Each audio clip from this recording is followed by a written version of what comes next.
Game on.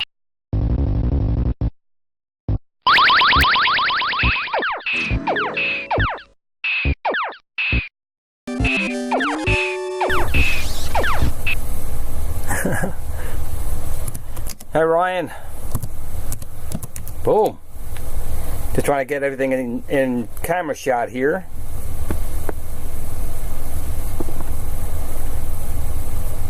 Try a game of Star Wars app. The guys can see it okay. I think you can kind of see it okay. Got my yoke over here, so we'll give it a shot. Good side standing by.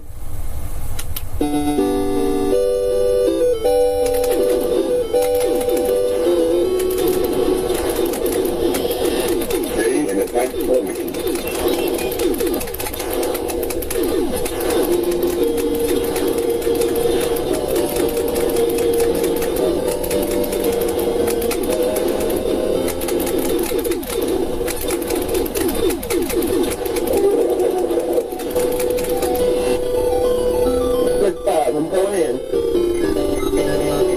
Hope you guys can see that okay.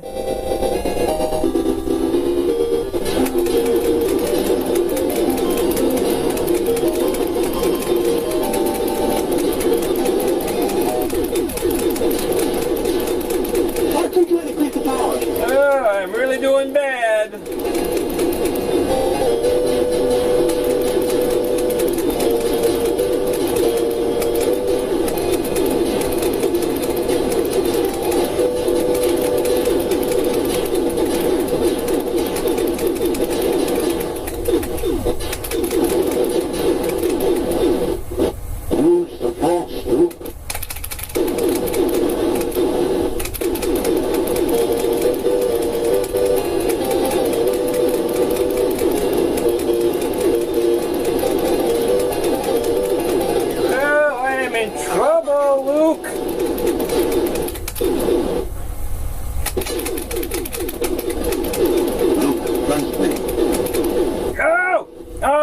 Shields.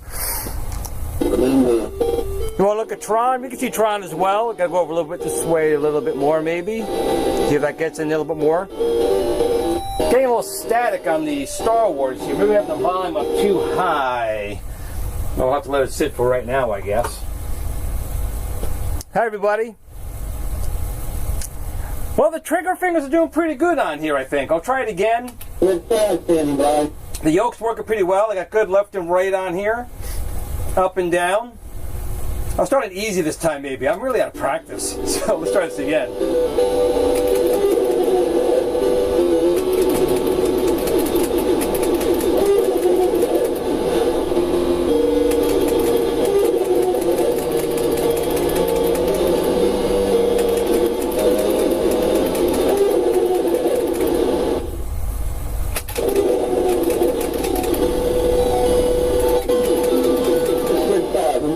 Going in. I hit the block that I can do it.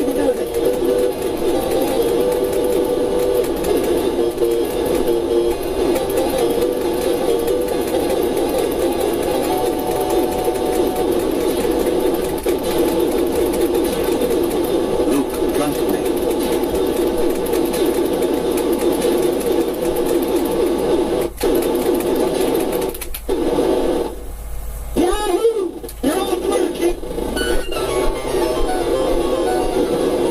Definitely practice.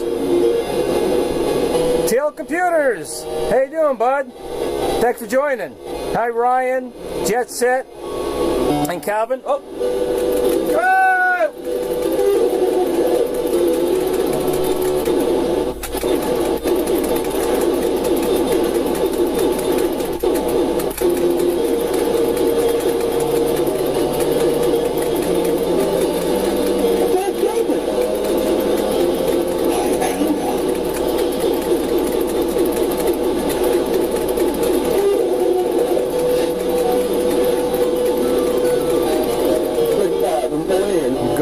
Glen 5 is going in.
good so far.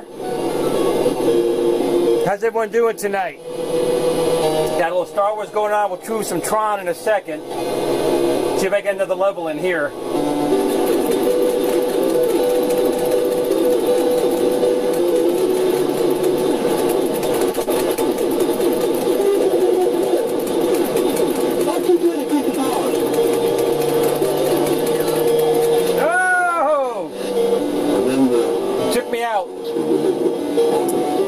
I try a little Tron over here. Let's see if we get a little better angle. Maybe I'm going to lower the lights a little bit. See if that helps too.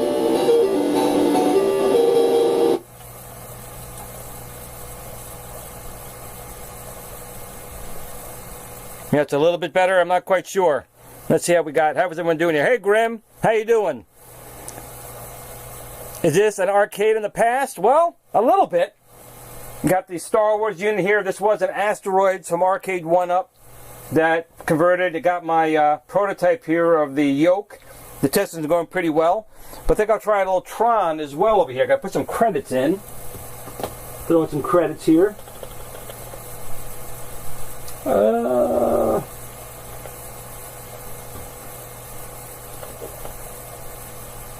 Let's see, is it this one? Got some credits in. And so you guys can see me over here. Hopefully I'm not blocking the view. But we'll try it.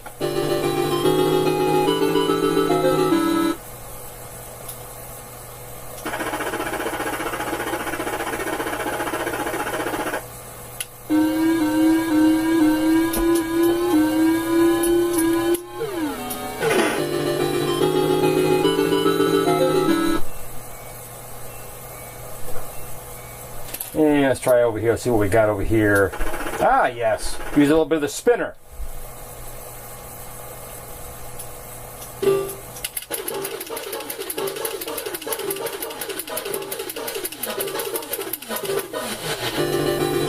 Aces. Yes, these were 1-Up machines. These are both Asteroids machines at one point. And now it is a Tron and a Star Wars arcade.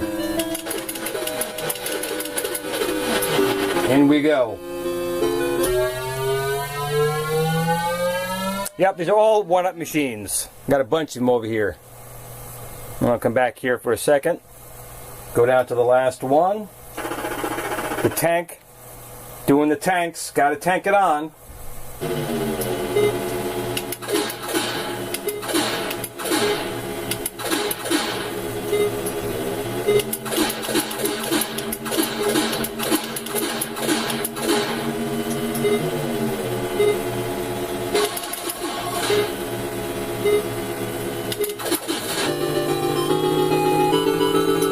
Not too shabby.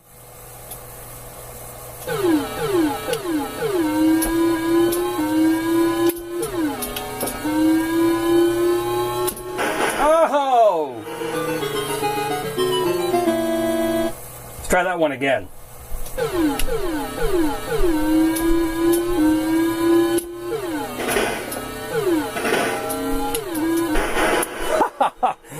Dang. Okay, we'll come back to light cycles.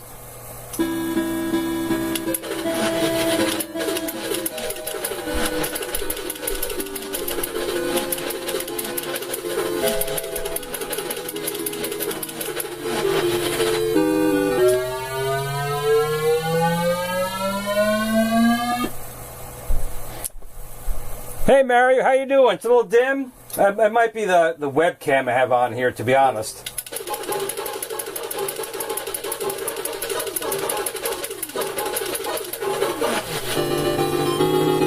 Hopefully you can hear everything okay.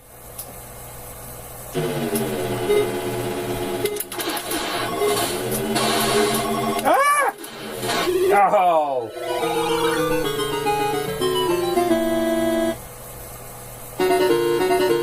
Now I gotta try Tron one more time. What do you guys think?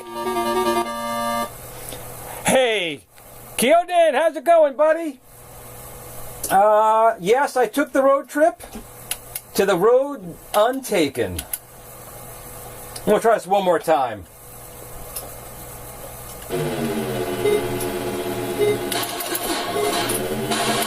Oh no! tanks are good. Right, come on, come on.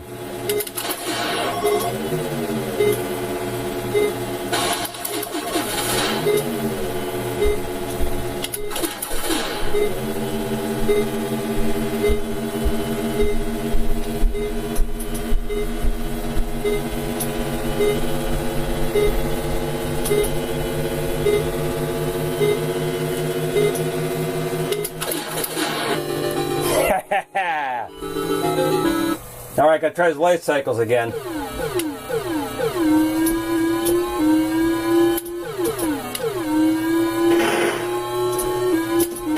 Oh man, not doing so good. I meant to ask you, can you dim? Oh, dim the brightness on the stick. No, right now the stick's color right now, that's the brightness that's on there.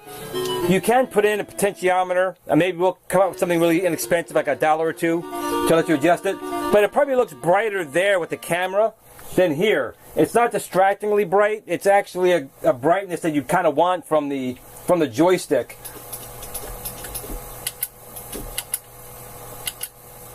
What else I got going on over here? Tron's your favorite game all the time? See if we get this thing down a little bit better so you can kind of see it a little bit more. I'm going to try Tron one more time, then I'm going to go back to some Star Wars, I think. So we'll go back over here, and let's go into it.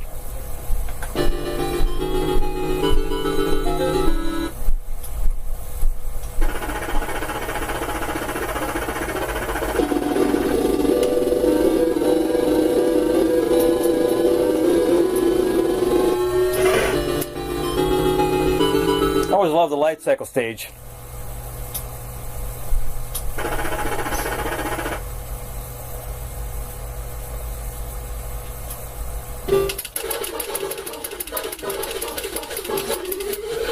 Oh.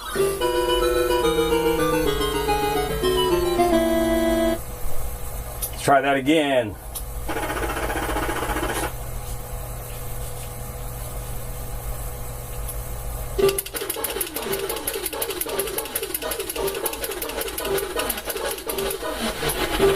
That worked out a little bit better that time.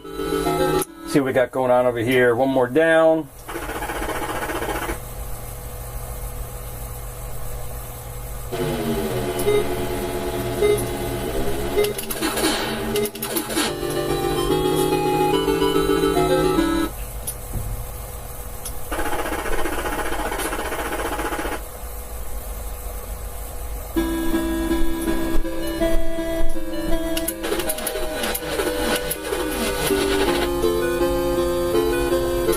If you guys have any questions here, what's going on here? Let's see. Well, the Tron machine works very well. This was an Asteroids unit from Arcade 1-Up. I got the artwork from Tyler Goodman at Arcade Graphics. The control panel here, I designed, and Do-It-Yourself Retro Arcade made a beautiful, beautiful control panel out of it. I have my spinner, trackball, and Tron joystick in here, obviously. But a lot of people ask me about why so many buttons I put on here. I tried to make this not only Tron, but to have it kind of do everything. So I have the spinner here for Tempest. You have your Super Zapper and your shots, so you can play that over here. Your trackball for, say, Missile Command. You can have either 3 buttons here or 3 buttons here, depending if you're righty or lefty. For the joystick, you can use these as regular fire buttons or these as fire buttons. So I tried to make the control panel pretty much do anything you want for any game that you want to play. You can also play discs of Tron. And I'm going to escape out of here. And let's see if we can go into some discs of Tron. Nope, I don't want to do that. Gotta get out of here now this way. Need the old keyboard. There we go. And we want to get out of here, which is not this key. There we go. So let's go to Discs of Tron, which I got to find in here somewhere. Discs of Tron. All right, here we go. Let's try some Discs of Tron.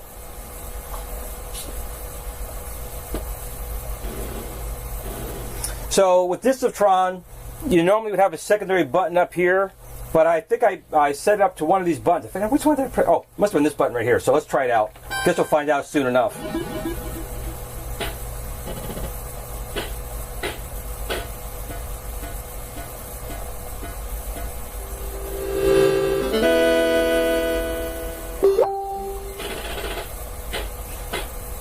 So you could mod this to put a button up here, but I'm using my orange button here for my shield.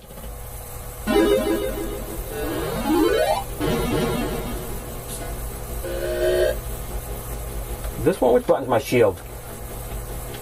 No, let's do this for right now anyway.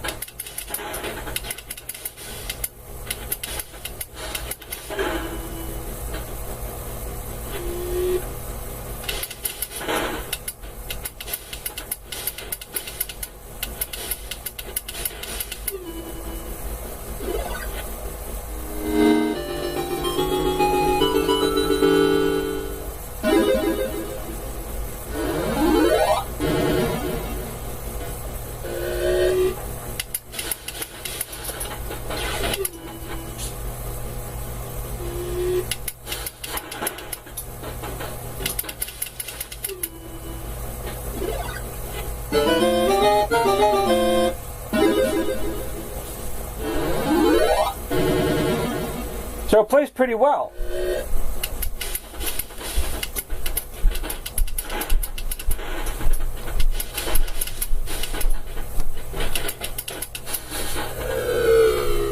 As he knocks me off my grid.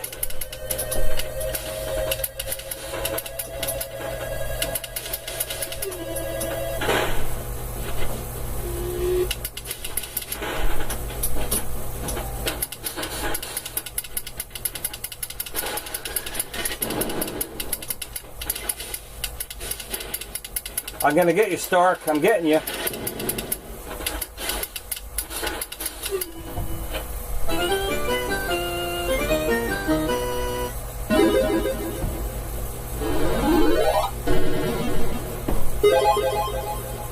I always hate that center grid.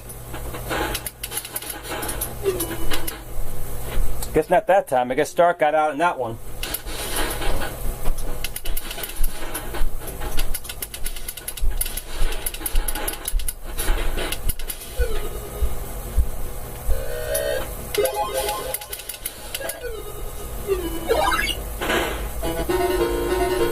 Not too shabby.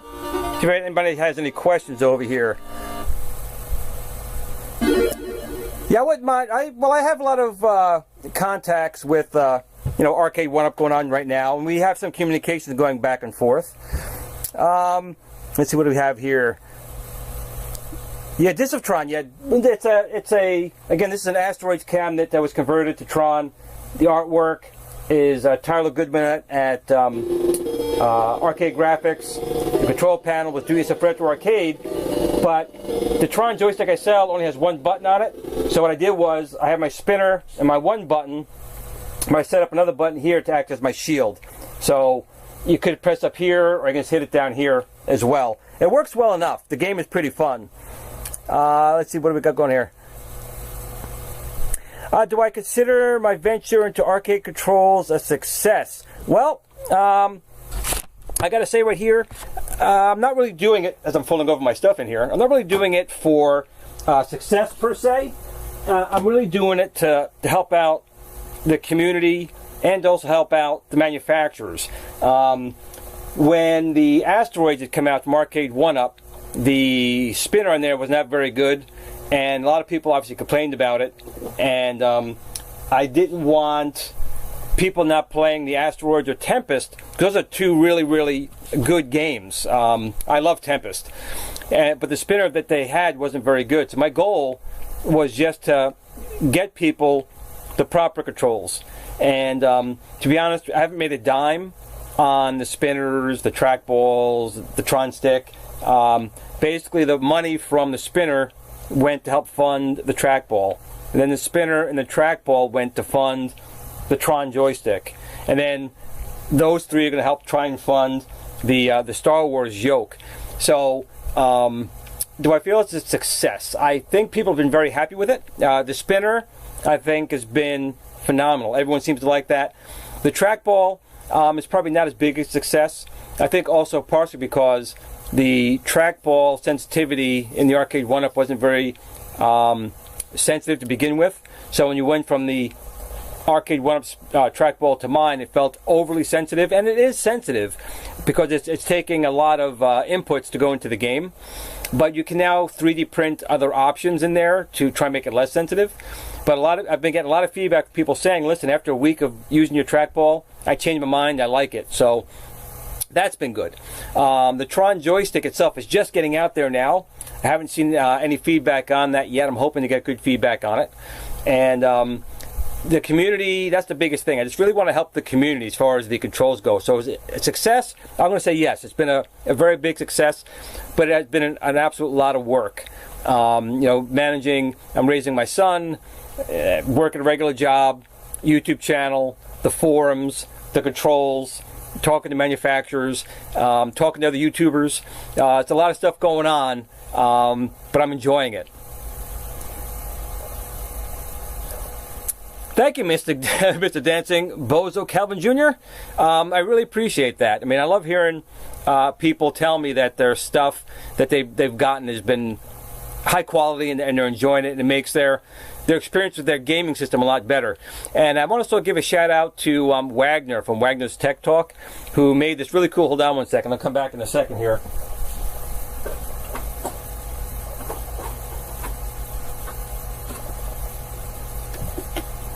This thing's pretty neat too.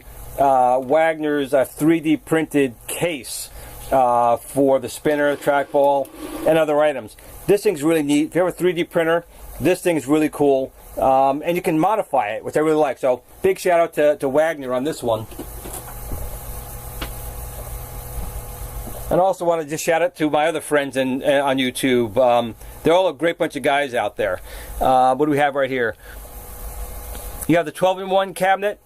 Awesome. I'm glad. It's a good unit. I like how they offered the additional games in there. It's nice having the spinner and the trackball on one machine. I think it's a good value. It's definitely a good value. The Star Wars yoke. I'm going to come down here in case some people just joining. I'm going to try another game of Star Wars over here.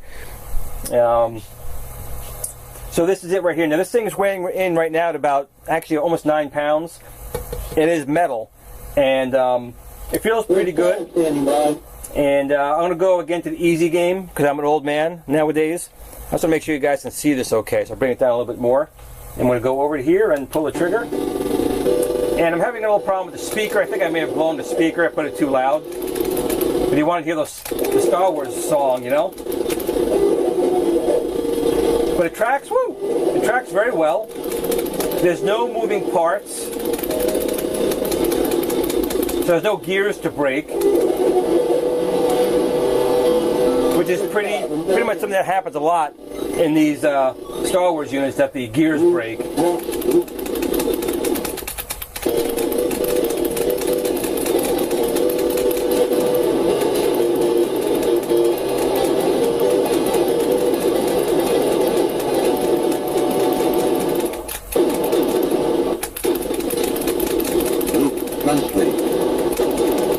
I trust you. I trust you.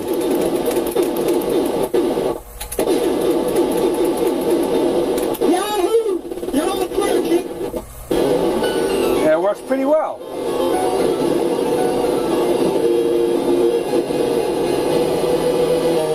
It's good and solid, which is the most important thing.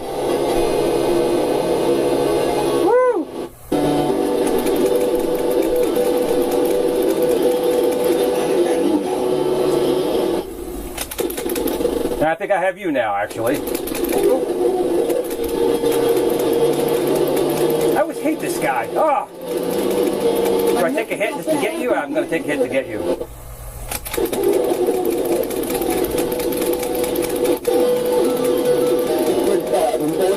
Run like chickens.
too bad.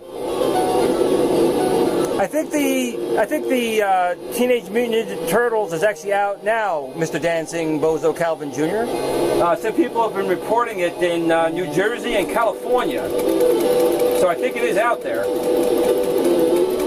Some people are saying also that the arcade one of Star Wars may also be out there as well.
Again. You live in North Carolina? Well, you can always check with the stores. They have been saying, though, it hasn't been showing up on BrickSeek, so you may have to actually go to the store itself.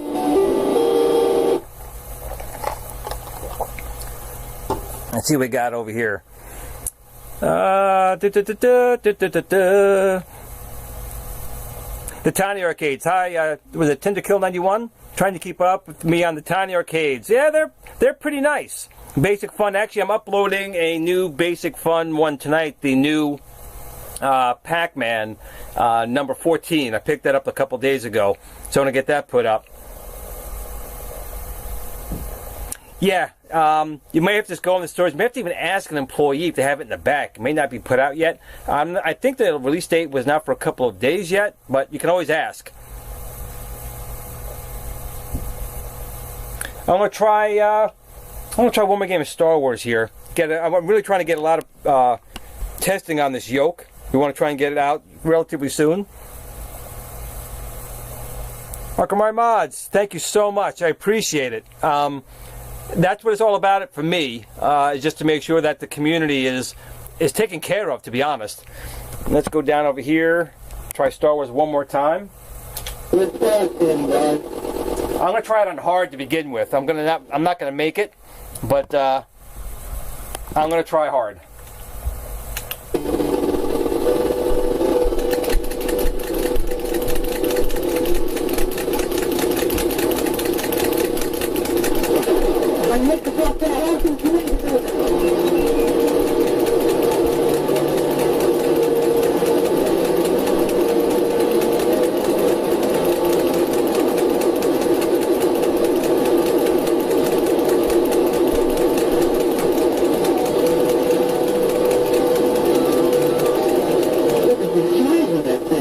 That's what she said.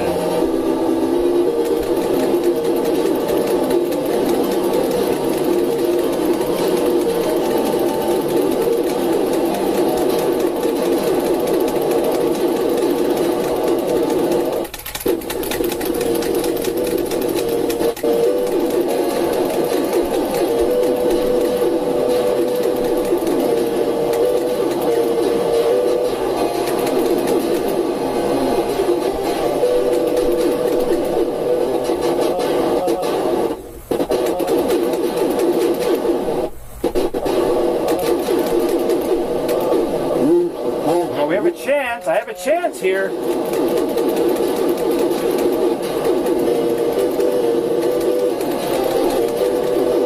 Ah! Ah!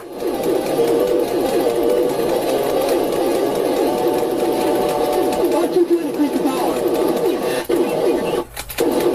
Oh! I'm trusting you, Ben. You got to help me out a little bit. Oh boy. Ah! Yeah, baby.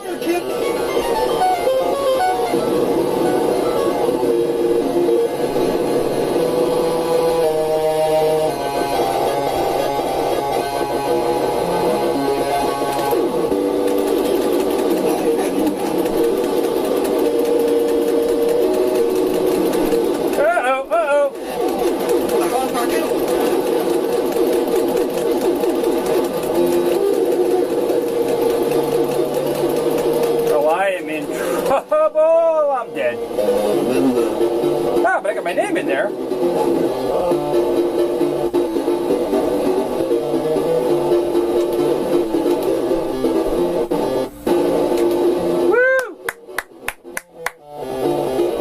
Nice, 5th place. That's the best I've done.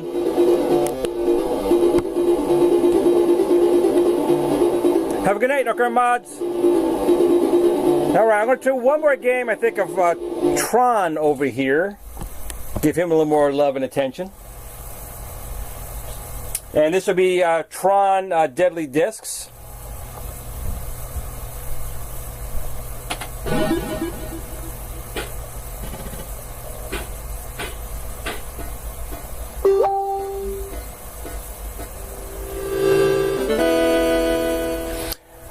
Actually, we are working on a steering wheel and a light gun. So yes, we are looking at doing those.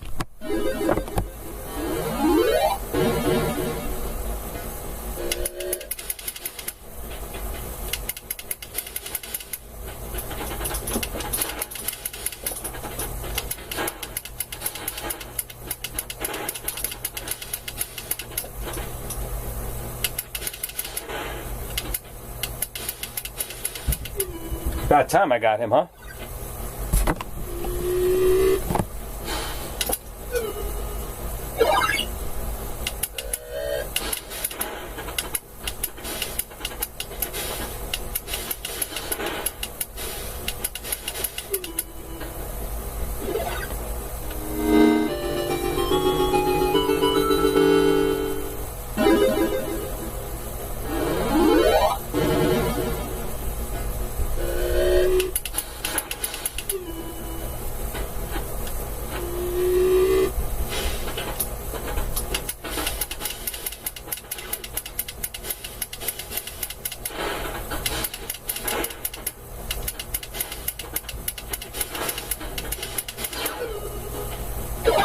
I'm going to try to turn the lights off here, see if you can see that screen a little bit better here. Let's kill the lights. Oh.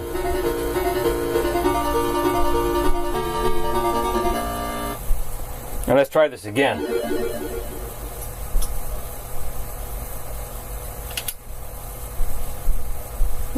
Do, do, do, do, do.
Took him out finally.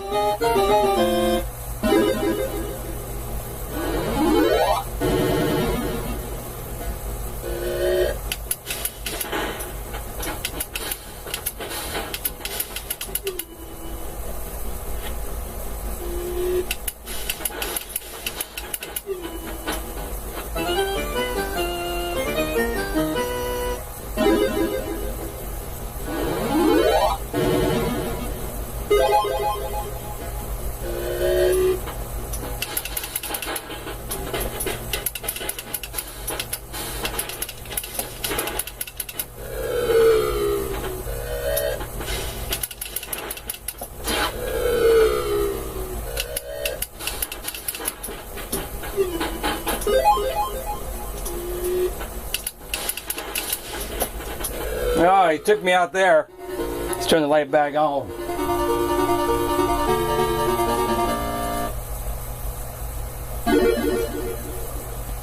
So who do we have joining us right now? Mad Dog McCree and Terminator 2 Judgment Day. Yes, I have. And we are going to be working on, like I said, a light gun that should work with anything, whether it be a CRT or a modern television. And so I'm not sure when that'll be out, but we are working on it. Arcade USA, hey Willie, how's it going, my friend? What else we got going here?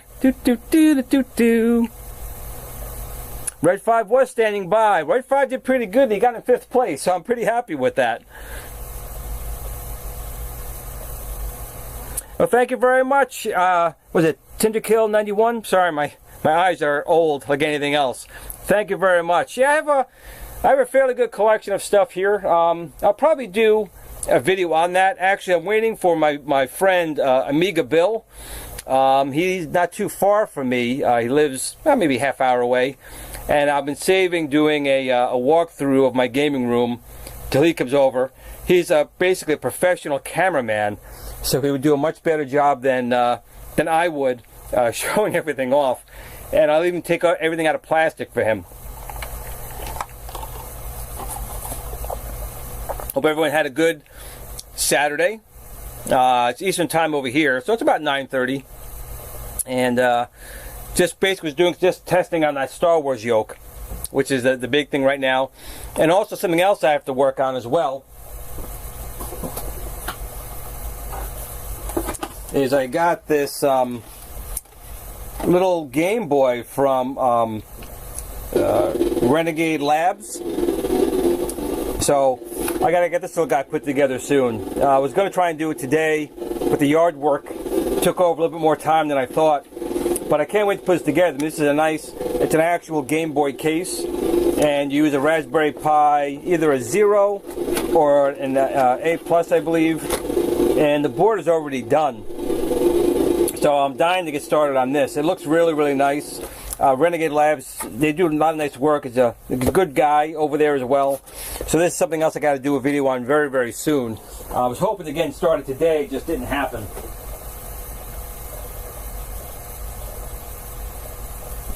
Maybe I should start wearing hats. What do you guys think? Think I should start wearing, I know I'm getting a little bit on the bald side over there. If I should start wearing some retro hats like that. I don't know, maybe I should start doing this. But this little guy I really like. This I just did the review on here. And it's this tiny arcade pinball. And I really like this little thing. This thing is pretty neat. And this is called, like I said, Boardwalk Tiny Arcades. And I really do like it. It's solid. And I do wish they come out with other games, maybe like, I don't know, Elvira or something along those lines. There's an old pinball machine that I remembered as a kid. I was big into Space Invaders at the time, and they actually had a Space Invaders pinball, and I would love to get one of those. Now my friend Dwayne Ringo gave me pretty much a pinball machine. It's about 7-8 inches long, and I really I've had a hard time. Pin maim is such a pain to do, and I'm still having some issues with it, but it's a nice pinball machine. And I'll see if I can pull it out here for a quick second.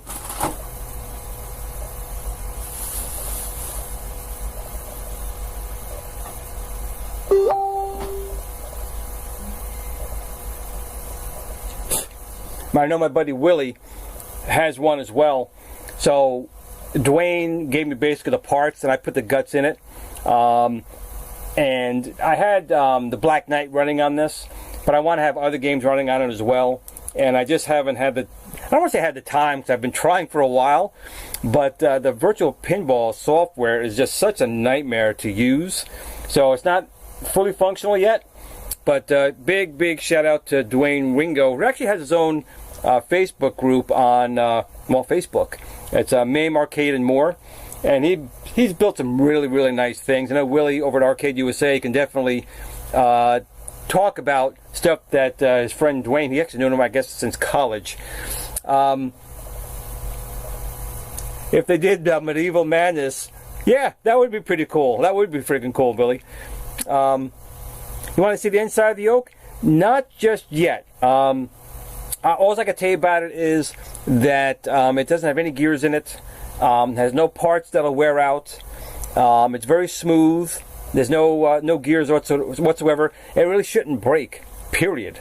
It is made out of metal, iron at this point. We may change it to something else because it is pretty heavy. If it fell on someone from a few feet, it'd probably kill them. We don't want that.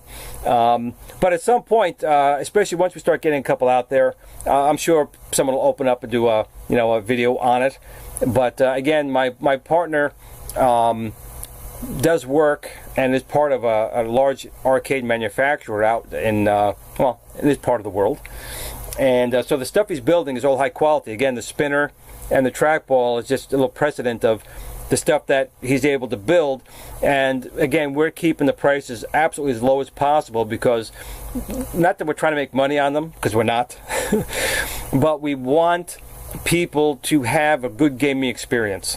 And a lot of the companies, I want to say almost like the earlier Basic Fun stuff and the early stuff from My Arcade, they were just kind of thrown out there, and people bought them just because it was pretty cool. But we want more. I mean, these old games, Pac-Man, Space Invaders, Donkey Kong, Galaxian, Miss Pac-Man, Mappy, that's my generation. I mean, people do play it today, but that's really from, I'm 50 years old, that's from my generation. So we'll buy the other things sometimes if you're like me, but it's not much more money, honestly, to build something that will really take off. Sure, they can sell maybe 100,000, make it crappy and sell 100,000, but you could sell 1 million if you spent a little more money now, and the word gets out that you build something of good quality. That's built up your reputation. I mean, there's some companies right now that definitely have an issue with their reputation, and they're trying to work around it, but it's better to have a good product to begin with, let the product speak for itself. And that's really what these companies need to do. And I've been trying my hardest to talk to the manufacturers, to talk through the president of these companies or any one of these companies who will listen, because I want them to succeed, but I also want us to have good stuff. Again, these machines like Tron, Star Wars, Galaga, Asteroids, Space Invaders, Pac-Man, I mean, I grew up on those. I've blown so much allowance money. I can't even tell you. I could have probably bought the machines 50 times over. But the companies, they just think they could sometimes throw something out there. And that's kind of what did Atari in to a point. They said, just put anything out there and it's going to sell. And it did for a while, until people realized the stuff you're selling is not very good. And that kind of brought the industry down at that point. And I do not want to see these companies who are starting to do these cool type of projects disappear. Because then it's going to be back to us simply doing it on our own again. And again, I have no problem doing that. I mean, I enjoy building these little things, but I'm not the best with wood. I want to get that way, but the whole point is I want these companies to succeed, like Arcade 1-Up, Replicate, Basic Fun, Super Impulse, even ATGames. I mean, they're trying to do stuff now with their with their new stuff. And there's obviously some controversy again going on with it. But I guess we have to wait and see what happens with that. It's still very early we're hearing on two sides of the coin with both this Miss Pac-Man thing and lawsuits. We'll have to wait and see. I'm more of, I don't report on that kind of stuff. The hat looks weird in the camera. I'm not sure which way, if I'm going this way or that way. It doesn't matter. But the point is, I'm going to do it this way. There we go. Boom. I think it looks a little better like that. No, it doesn't. I just really want these companies to succeed, because as it does, our industry is going to grow, and that's a good thing for us all. I'm going to put this down so I don't drop it somewhere.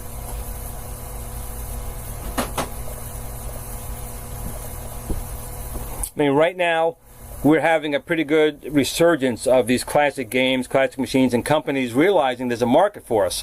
But if they don't succeed now, it's going to be all back to, nothing. And I definitely don't want that. I want these companies to make it out there and succeed. Oh, what is it? CRSTFR? I don't know how to pronounce that. You got your Tron joystick, and you love it. Awesome. I'm not sure, have you actually tried it? And I thank you. I thank you for the nice comment. Thank you so much. Do I have another one here in the box? I don't know if I do.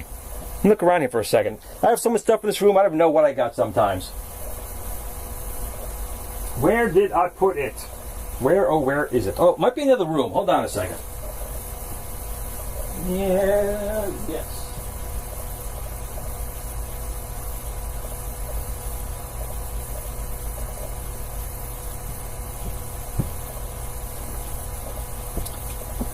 So this is what you would get, in the box.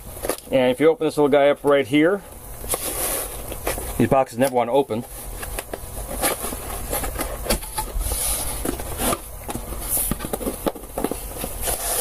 I mean, everything's packed really, really nice in there. You get your joystick that lights up. You have your joystick itself. You get the 4 and 8-way direction lock if you need it, and the controller board for it. So everything's included in the price on this little guy, and I'm really proud of it. Again, these things are not cheap. Some people don't realize how much money has to go into this.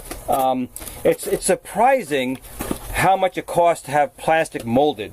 You can spend $15,000 to $30,000 just to make a mold for these things. So there's been a lot of money spent on this Tron joystick. The spinner wasn't too much. That was metal, but also the trackball was a lot of money, just because of the plastic molding that was required. And it just amazes me how much that costs. I mean, you could 3D print them, but that's not going to be something that's going to last long enough, so we don't want to do it that way. Willie's making a drinking game out of it? Well, I could do the same thing. Maybe we can call Drunken Master Paul and get on his Twitch feed one day, Willie. Bottoms up.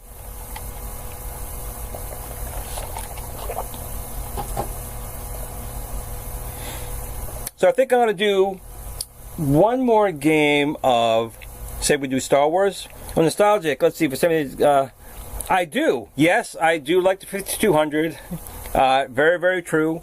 It was definitely one of the machines, again, that got the short end of the stick. The 5200 was an extremely powerful machine. Actually, Atari back then did build some powerful stuff. The 5200, the 400, the 800, very powerful machines, way ahead of their time. And if you didn't know this, they are, believe it or not, they are the father of the Amiga. Jay Minter, who designed the chipset for the originally for the game system, which would become the 5200, first got put in the 4 and 800 because computers were coming out, and then went back to the 5200. And then he actually left Atari because they wouldn't let him build a 16-bit machine, and he made the Amiga. And then that's a whole nother ball of wax to talk about.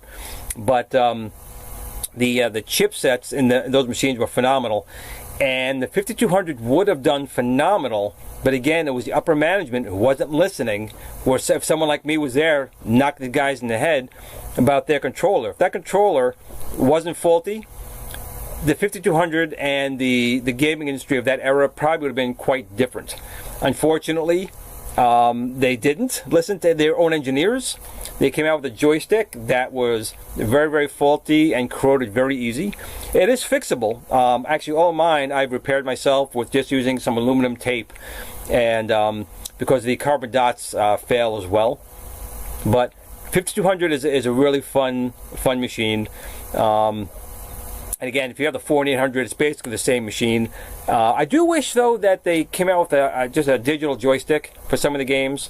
That's what I loved about the 2600, was the 2600 had controllers for the game. You had, combat games, you had a joystick. You had breakout type games, or Kaboom, you had a paddle. You had a driving game, one game. You had the Indy 500 controller. You had a keyboard controller for computer games, and then you had the Star Readers controller. You had the learning controller, the trackballs. That was great about the early Atari. Now you look at the NES, and they came out with Arkanoid, and you could get a spinner for it, but for the most part, you played with a controller. And something happened after that first gaming crash, where controllers took a back seat, and that's your interface. I mean, I take up my hat also to Coleco with the ColecoVision. They had their controller, they had a steering wheel controller, they had the trackball controller, the Super Action controller, controller. And that is a good thing. The new machine is not as big a deal now because they do have analog and digital on their machines, or they have a motion controller on there now. So it's a little bit different. But definitely, after like the ColecoVision, you had the NES, the Sega Genesis, the TurboGrafx 16, machines along those lines, they just had regular D-pads, and I wish they had made some additional controllers that just never came out. Wired Up Retro, my friend, how you doing? Now, of course I like the 5200. I mean, how do I not? But my problem is I like too many things. There's really nothing I don't like, which is bad for my wallet, unfortunately, because collecting things now, like I have been trying to do a video for the longest time on my Pioneer Laser Active. I've had that for a couple of years now, and I got just a Sega pack for it. And the Laser Active, if you don't know, it's basically a laser disc machine that took packs. So you could put a Sega pack for Sega Genesis, a pack for TurboGrafx 16, a pack for karaoke, and I don't want to spend $600 to $1,000 for the PC Engine pack. It's just crazy. I've been trying to get my hands on an NTEX Adventure Vision for, like 20 years. And every time I try and get one, it's almost like my 5200 flashback trying to get a trackball. And my good friend kept getting my trackball. Matthew Bartlett, he's down in, I think he's in Pennsylvania. Every time I try and bid on one on eBay, he outbids me every time. He's got like 10 or 12 of these suckers. So I think for right now, I'm just going to live with emulation when it comes to the NTEX Adventure Vision. But that's definitely one of my holy grails that I definitely would like to try and get my hands on. We know Willie at Arcade USA, yes, does love the 5200 as well. There's no question about that. I'm trying to think of what my favorite machine is. What I play the most. I probably have to say, just as a kid, the 2600 was the machine I always played. And that was followed, of course, by, back then, the ColecoVision. At that time, when the 5200 had come out, the ColecoVision came out, and I was kind of eyeing they were advertising as the Super Expansion Pack, which ended up becoming the Atom. But I really liked that idea about it. And I'm going to say my biggest regret back then was I did have an Intellivision, and I had the original Intellivision keyboard component. And if you don't know what that is, it was basically a huge computer case that you dropped your Intellivision Model 1 into, and had a cassette drive built into it. And it was kind of similar to the Atom, where the tape drive was smart. It could load programs as it was displaying graphics on the screen. And I sold it as a kid for a motorcycle. And now it's probably worth like $20,000. You know, story of my life. Although I probably wouldn't have sold it now, but back then I did. And that's probably my biggest gaming regret, next to not buying an NTEX Adventure Vision from KB Toys for $20 for all games, or a Vectrex. I do have a Vectrex, but I was down in the city when I was probably 14, and there was a store that had a Vectrex for all the games, and the Imager, and the light pen. It was like $99. It was just the whole thing. I had no idea how I was going to get it home, so I didn't. I didn't buy it. One of those big regrets that you have. Let's see. Can I make a spinner mod? You know what? That is something. I'm actually, if we're going to talk about the 5200, I have a lot of my 5200 friends here. I've been working on for a while a replacement. I don't want to say replacement joystick per se, because there's a couple of those out there. But I'm trying to find an improvement to the Mylar, or a replacement to the Mylar in there, so you can basically drop this in and keep your original 5200 controller as it was. So that's kind of what I really like to do for the 5200 community, is kind of find a more inexpensive way than the gold Rev flex boards, which they probably won't fail, but they're a little expensive. I want to try and find something a little bit cheaper, maybe improve it a little bit, get a better tactile feedback on them. But as my co-hosts on the Atari 5200 podcast knows, I've been working on this for probably about a year on and off, and it's making a little progress. But right now with the arcade 1-up stuff and the joysticks and stuff making for that's kind of taking priority right now. Yeah, Vectrex rocks. I hope my friend Vectrex Rowley is doing well. I haven't talked to him in a little bit, but the Vectrex was just like the ColecoVision was just a product of bad timing. It just came out in 1982, and the gaming crash was within the year, and it took them out. They were even talking about building a portable Vectrex and a color Vectrex. That would have been phenomenal. And to be honest, that Vectrex, even though it was black and white and only had vectors on there, it was a phenomenal piece of engineering. I love them. And if you're looking for stuff to do on that, you can also reach out to Obtainium Gaming. He makes some nice audio fixes and stuff like that for it. He's a good guy, and he's actually, you see my end credits, my 10-hour end credits at the end of every video that I do. Yeah, that's another thing too. You get these new machines like Xboxes and PlayStations. They break within a year or two. My 2600 I have since 1978. I didn't get it at launch time. My cousin Nikki next door had the 2600 at launch pretty much. I had to wait till Christmas to get my Sears video arcade, and it still works to this day. It still does. And what's even better is the homebrew community. There are some homebrew games at 2600, like the 8K Pac-Man, that would have, if it had come out back then, that guy would have been a multi-millionaire, because the Atari version of Pac-Man, I'm sorry, it sucked. It was horrible. I remember plopping it in the first time, looking at it and going, what the heck is this? It was bad. And with that being said, E.T. was not the worst game. For me, it would have been that Pac-Man. It was just a horrible game. Didn't like it. Right, the buzz-off kits. Nostalgic, yes. That's what Charles Tweedy does over at Obtainium Gaming. And I have two Vectrexes. One I'm keeping, and I always keep one thing stock, like my ColecoVision. I have one that's stock.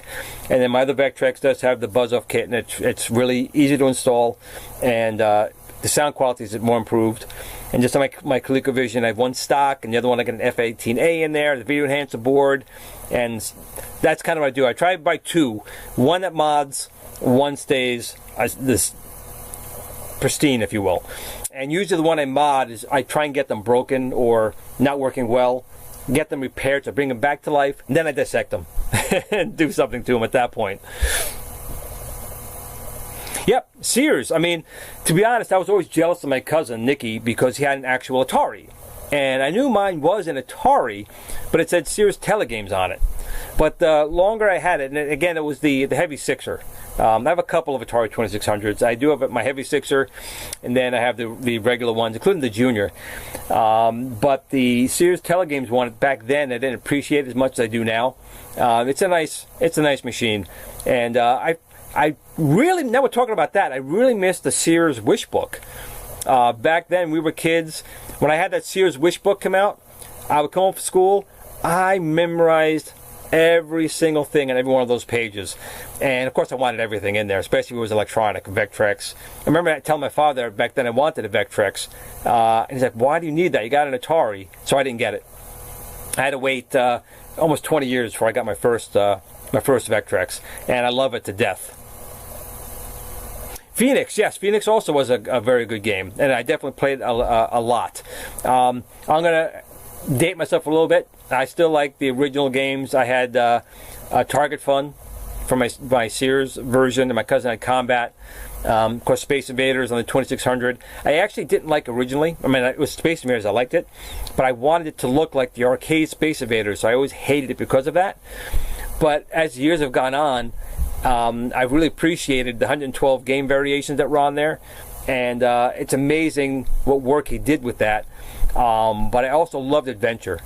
I loved popping in Adventure. Once you beat it, it was easy to beat after the fact, but it was still like Star Wars when it first came out. Adventure was the first game of its type.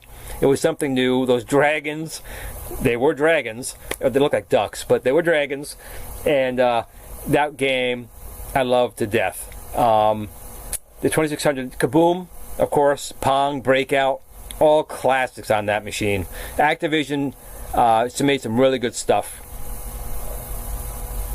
GRS, I never had GRS. Well, I have it now. I got a flash card for my Atari, but I never had it back then. But it is a good game. Yep, Nostalgic also has the same problem as me, although he doesn't have the same sickness I have. He did for a while, but he did thin out his collection a little bit. I have not. My collection has gotten to the point where literally it's a maze in this room, and I have a couple other rooms with stuff in it as well. And again, I'm going to wait for Amiga Bill. Hopefully seeing this video, we'll set up a date and time to have him come over and do a video of all the stuff I have here. I've been thinking about doing a retro unboxing. I actually have some boxes. I have no idea what's in them. So I may just do some videos of unboxing what's in these boxes that I have no idea what's in them. That may come out soon as well. Laser, oh my god, Laser Blast! Yes! Oh my god, that was definitely one of my favorite games back then. Once you got in the groove, bang, bang, bang, bang, bang, bang. I went on, I got my patch. I had my Activision Laser Blast patch. I think it's the only one I even got. But oh my god, that was a good game. It really was. Loved that game. I actually, Calvin Jr., I actually have a Sega Mini, and I haven't taken it out of the box yet. I'm a little annoyed. I mean, I remember, I shouldn't say annoyed, but I would love to get those attachments, the Sega CD attachment, the 32X. I'm hearing it's very limited. It was only sent to certain YouTubers, and I don't think they should do that. When they made the Mini, they have the expansion port come off. That should be something that's being sold as a kit to everybody. I think they will, but right now they're making it seem like it's not. But I think they missed the boat. I was going to do a whole video on this, but now I'm going to talk about it now, since you brought it up. They should now have just made them plastic. Now, the Sega Mini, they're selling for 80 bucks, right? They could have had a USB port on that docking station where it goes on the side. When you plugged in the Sega CD, you should have had an SD card in there with actual Sega CD ISOs on there and played some of them. They should have been functional. I would have paid another 80 bucks for that attachment just for a couple extra Sega CD games on there. Same thing when you plugged in the 32X and the cartridges, there should be a USB port there. And it should have had some games on that 32X, so you play the Sega Mini games, you buy the Sega CD attachment, and now you got some Sega CD games. And then if you plugged in the 32X, it would unlock some 32X games on the Sega CD. So I think Sega missed the boat. Maybe, right? They can't really do it now because there's no expansion port on that connector. It's a dummy connector. But I really think they missed the boat, and they could have leapfrogged Nintendo with their minis by having something that was not only the Sega Mini, but a Sega CD Mini and a 32X Mini, and I think they missed the boat on that. But I'm still annoyed overall because I cannot get it, and I would love to get my hands on that and wire it up. Yep, Wired Up Retro. Yeah, we're having a good chat tonight. I want to do more streaming, and I'm probably going to start doing it. Just time. And I have some things planned with some other people with streaming as well. And it just, again, comes down to time. There's never enough of it. This thing called work takes up all my time. I don't get it. Space Ace, Dragon's Lair 1 and 2. Well, I will say that definitely Dragon's Lair is going to be coming out in a Replicade Mini. And Replicade They make some really nice stuff. I like the Centipede very much. I like the trackball. I'm not going to lie, I was a little disappointed with the Tempest spinner, but I have some ideas on replacing the spinner in the Tempest Replicade to give it a proper smooth and spinning feel, but that's a project that's probably going to take a little while for that to go. Well, Willie, what? Your wife ran off with your Sega Mini? Willie, you got to buy 2 things now. She took your Replicade Centipede and now she took your Sega Mini. You're going to have to get 2 of everything. My friend from the Great North, Steven. How you doing, my friend? Hope it's warmer up there. It's getting a little chilly here in New York. Not too bad, just a little bit. Doesn't Nintendo own the rights to all of Sega stuff? Well, you'd be surprised. Nintendo does have a lockhold on everything. I don't know if I should even say Nintendo if they're going to sue me for not giving them $5 for saying Nintendo. Nintendo. There's $15 I just sent to Nintendo. Now it's $20.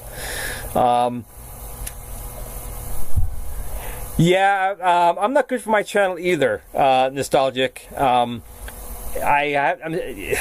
It's a sickness. Video game collecting can be an absolute sickness, and I know a few people, other YouTubers, have talked about that, and it is.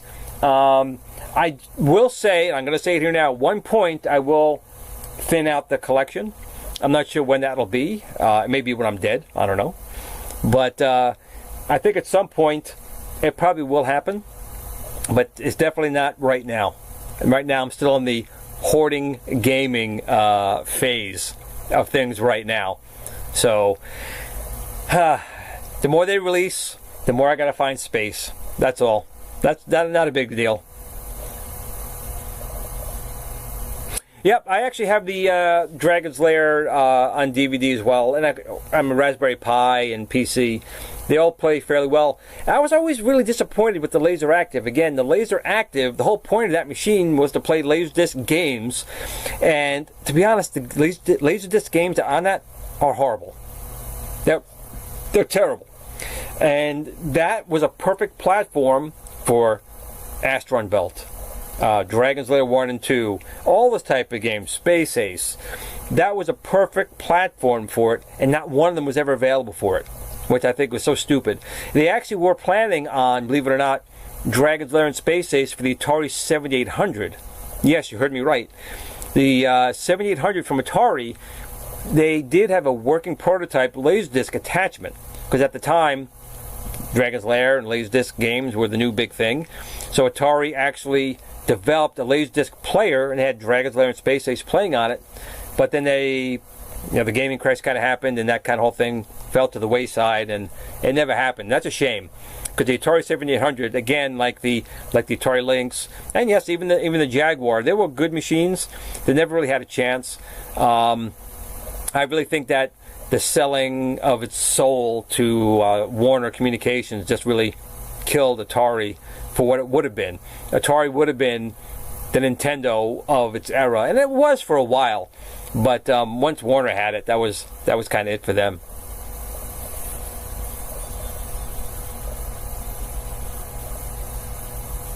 Yep, I am a New Yorker, born and raised. My accent may not give me away. I'm a domesticated New Yorker.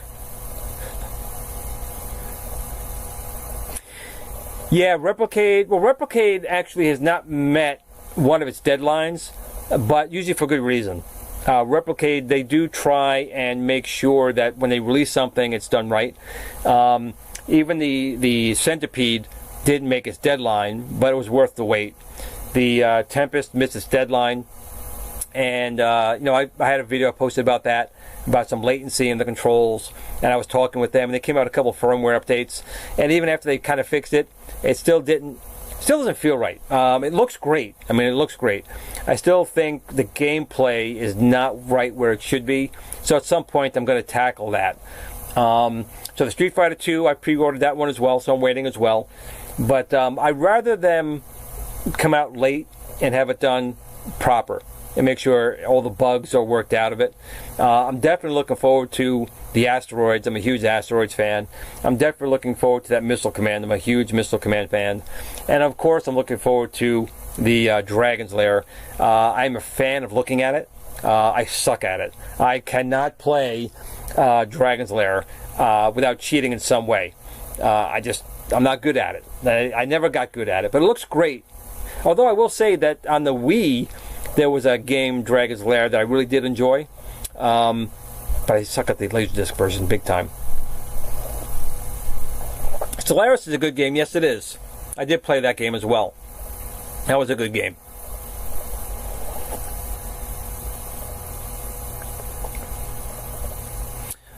Well, Captain Bob's going to fly in and go to the Prague game show, pick up some things. See, Scramble for the 5200, that should be pretty good. I got to tell you, I was surprised that on my TI 994A, if you have the F18 enhancer board, which of course I have one that does, they had a really good version of Scramble for that. It's pretty much arcade perfect. And I'm even more blown away that there's actually a Dragon's Lair, which I think I have over here somewhere, a Dragon's Lair for the TI, and of course it's in a bag.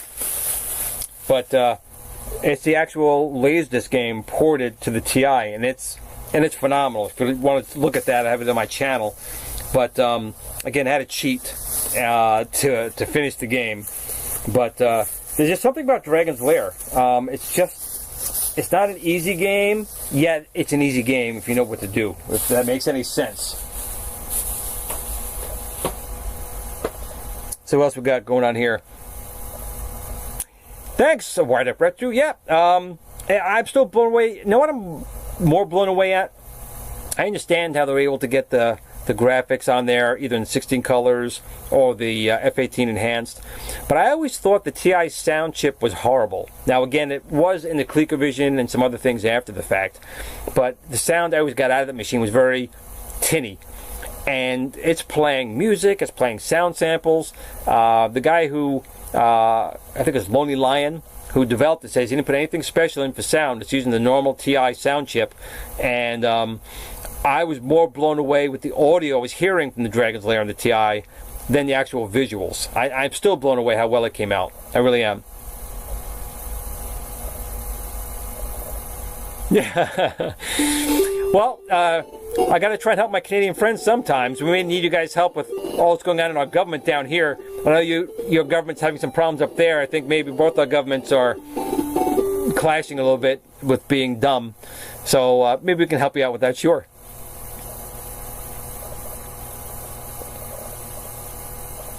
Well, I'm going to stick on a play. I got a feeling of some Star Wars, so I'll wait for some questions to come by. I'm going to start up Star Wars again here for anyone who hasn't seen the gameplay on it. So this, for people just joining, this is a Asteroids machine I converted into Star Wars, and this is the yoke. This is the second prototype right here, all metal, which is always good. And I have plenty of coins in here, so I'm going to start it right up. And my controls are working very well. Again, there's no gears in this thing. No gears at all. It's all using technology we've used in our other products. There's nothing here that's going to wear out.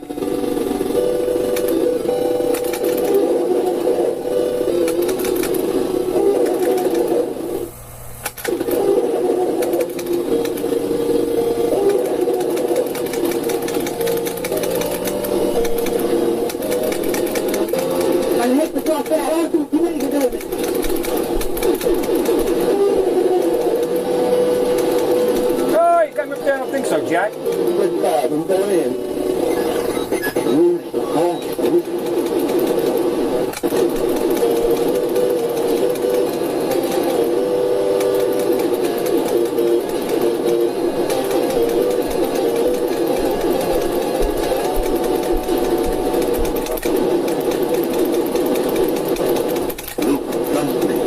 I trust you, Ben. Come on. Whoa! Yahoo! No working.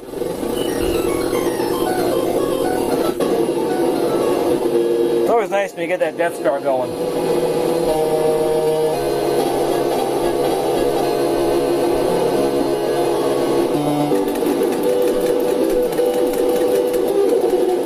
Oh, come on, I hit you like 3 times.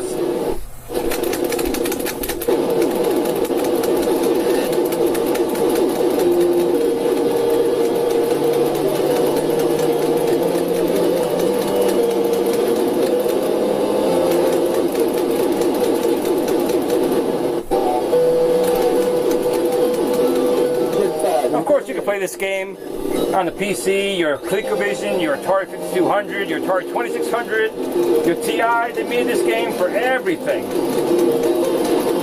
And I did have this on the ColecoVision. It played pretty well.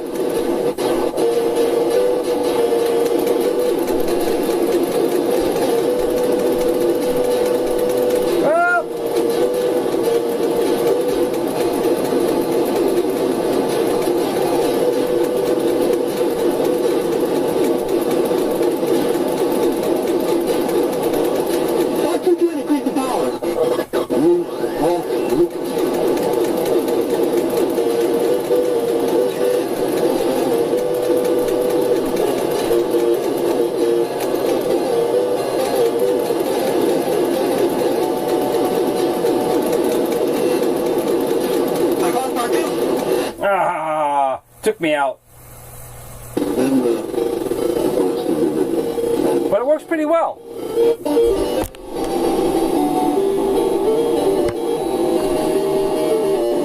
You played it on the GameCube. I didn't realize I had it on the GameCube. I guess I have everything on the GameCube. Video Game Vegas, hey buddy, how you doing? I'm hoping so. We have a lot more things still planned. Other controllers and other things that will be coming down the pipe this year.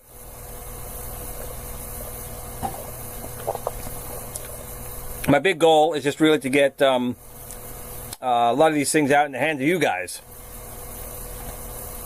Yes, was it Trendkill 91?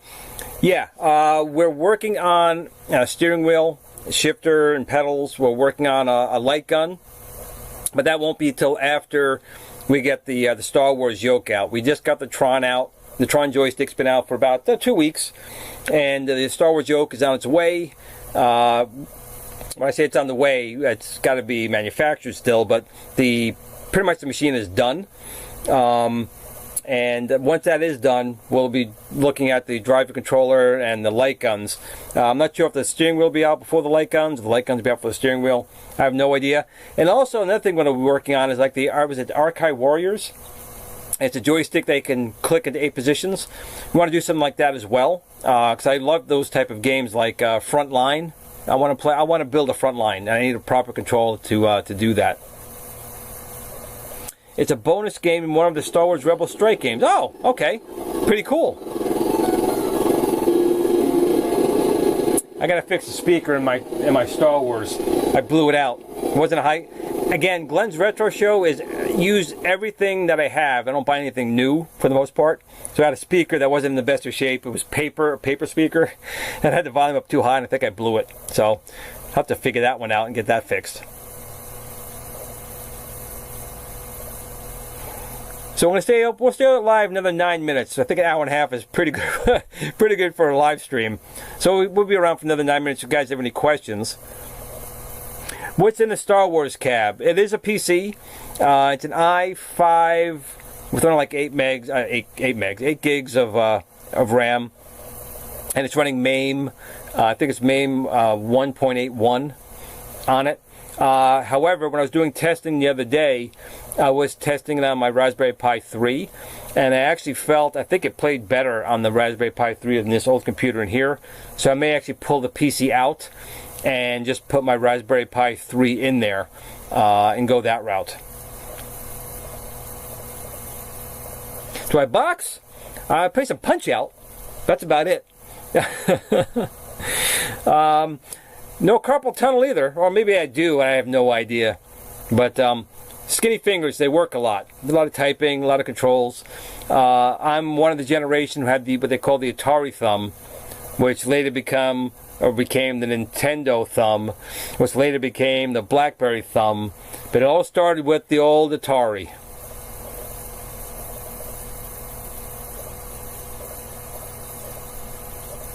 So what do you guys think? So I always wear a hat now in my videos. I mean, I don't want to start blinding people up there, but maybe I can start wearing these hats. So what do you guys think? Look for your opinions. And whether I should tone down this gray, if I should start doing something with that. What do you guys think? Am I getting a little too old, so I start looking a little bit younger? Punch-Out is a very good game. A very good game. But it's a Nintendo property, which means you'll probably never see it. Oh, another $5. Oh, that's like $25 to that place already. I have to get a jar. Actually, I'm wearing, oh my God, I'm wearing one of their product hats. I can't even wear their hats probably. This is probably $10.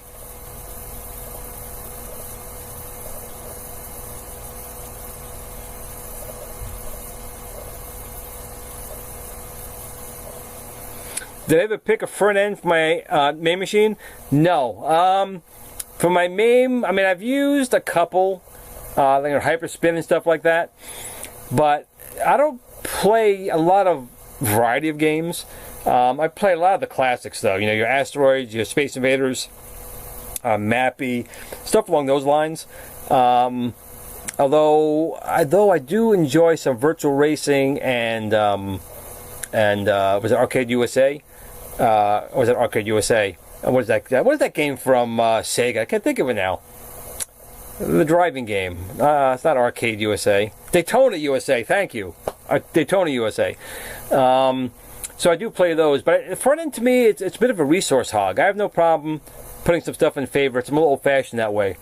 So even on the Raspberry Pi, if I get an image from Arcade Punks, which I was, by the way, I was shocked to see my video posted there on Arcade Punks, man. To me, that's a huge thing.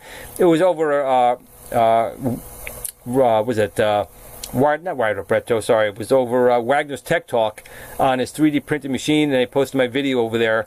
And Arcade Punks have been on for years and years and years, and it was just kind of cool seeing them posting my video over there. But even if I get a download something from them, I usually bypass the front end and go right to Emulation Station. The front end to me it's too much overkill. Outrun, yep. Actually, I was doing Outrun on my Wagner's Tech Talk machine and my spinner. So, and the steering wheel. This thing I still love this thing. If I could find another one of my spinners over here somewheres. This, oh, here it is, right here.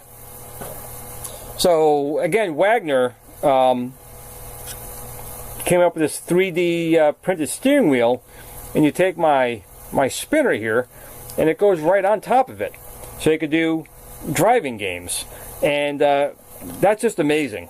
That is really cool. And I was playing Outrun and pole position with this steering wheel, and it worked really, really well. So you can use this, for steering, and use the joystick for your gear shifting. There's still right now a button for your gas and brake, but it's still pretty neat. This 3D printed steering wheel works so well on the spinner. So big kudos over to again Wagner for that. Cruis'n USA, I only played that a couple of times. That was a little bit after I think I was going to the arcades at that point. I'm an old man, so I did see other people playing Cruis'n USA or Cruis'n World, but those games were like voodoo-based, games, and I guess I never got pulled into those because it reminded me too much of just a regular PC playing a game. Night Driver, yes. Night Driver and Indy 500, but definitely played a lot of Night Driver back in the day. Absolute simple graphics, nothing to it, but it got the point across. And the eye-hand coordination is something you lose as you get older. Okay, we're going to be having to come to short very soon because my battery's about to die. Not plugged in, so I'm going to bid everyone a good night. I hope you have a really good rest of your evening, and I want to thank you all for joining me today. Next time I'll give a little more notice before I do a live stream and try to be more prepared. But I want to thank everyone for joining. I appreciate it. I want you all to have a great night. And my battery's got about 3%, so I got to stop it. So have a great night, everyone. Thanks for joining, and we'll see you again soon. All right, bye. Bye, everyone.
Tiny Arcade fan page. Remember, don't admire people too much. They'll disappoint you.